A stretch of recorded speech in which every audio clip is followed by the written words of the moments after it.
Que perceber que como mulheres nós somos diversas, né? E durante muito tempo o movimento feminista trabalhou com essa categoria universal, somos todas mulheres.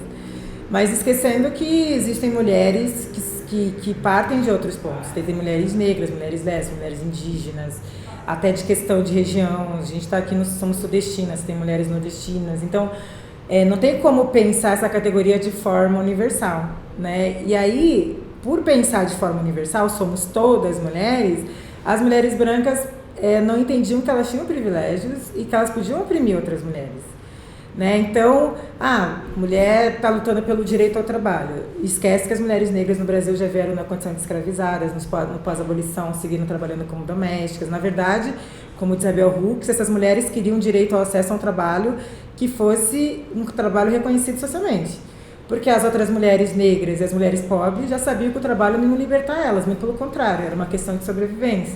Então, não perceber essas diferenças entre nós faz com que a gente não avance enquanto movimento, porque ficam mulheres que têm uma situação de privilégio oprimindo mulheres que estão numa situação mais favorável. E no caso das mulheres negras em específico, né, por conta de acumular opressão, né, juntar o machismo com o racismo, coloca essa mulher numa situação muito maior de vulnerabilidade social, né? Então, quando fala mulheres, né, como diz a Sueli Carneiro, tem que fazer pergunta de quais mulheres nós estamos falando, né? Então, mulher negra parte de outro ponto, então a mulher branca precisa ter esse olhar, a mulher hétero precisa ter olhar em relação à mulher lésbica, a gente parte de pontos diferentes, e não é porque a gente é oprimida que a gente não pode oprimir.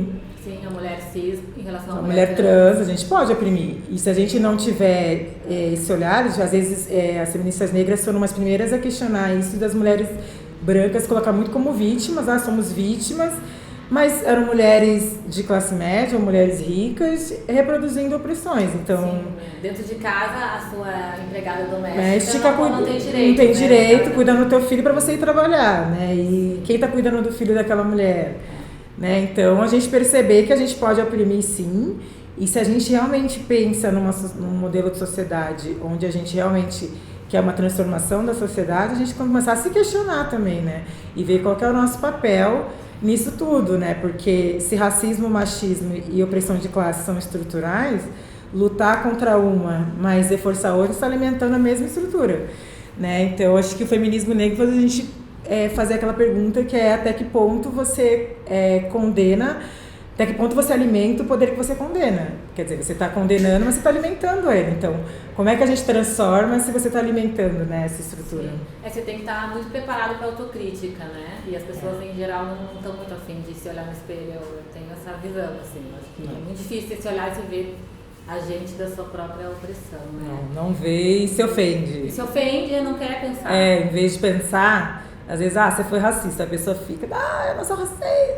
Em vez de pensar na dor que ela causou na outra, ela está mais preocupada com a imagem dela. Então, se a gente não começar a entender que todo mundo foi criado para reproduzir opressão, todo mundo, ninguém é livre. A gente foi criado para ser racista, homofóbico, tudo isso. Não é porque é militante que, né, o passe de mágica tá livre.